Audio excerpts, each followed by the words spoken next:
Morning, guys. It's Sunday. What the hell date is it? August 13th.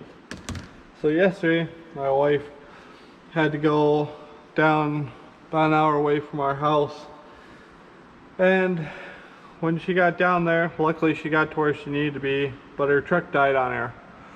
I loaded up some tools and went down there to look at her pickup. She said that it died. Power steering got hard, the oil pressure light went down. This is a 2009 Dodge Ram 1500 with a 4.7 powertech. It's two-wheel drive. It's got 250,000 miles on it. And when she called me saying that it died and steering locked up and oil pressure went down, I feared the worst, that the motor had taken a shit. So I went down with the tools, thinking that hopefully maybe it'd been an alternator or a battery or a belt. Got down there, the belt was on, battery had voltage, battery still load tested fine. Started looking around. I turned the key on, you couldn't hear the fuel pump prime.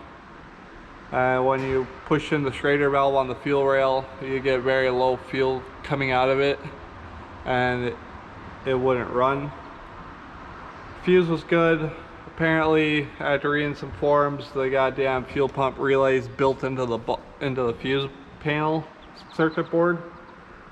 So I ended up having to take the inner liner out on the driver's side back tire just to get access to the fuel pump clip, because it was stuck on there. It's been on there since 2009. It would not detach. So I was able to get it wiggled off of the fuel pump, and with some help with somebody cycling the key, that was my wife doing that.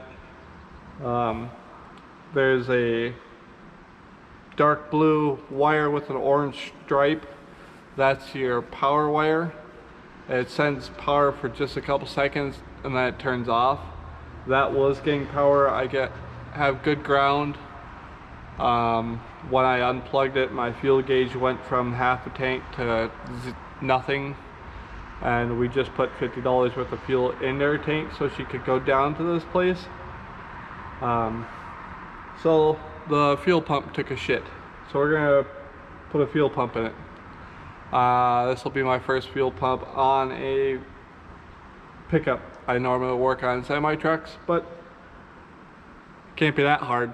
It's 6 bolts and 4 electrode connectors to pull the bed, and then the one hose for the fuel pump, and the electrode connector, which is already off for the fuel pump. I had somebody tow it back to the shop so we could work in my company shop.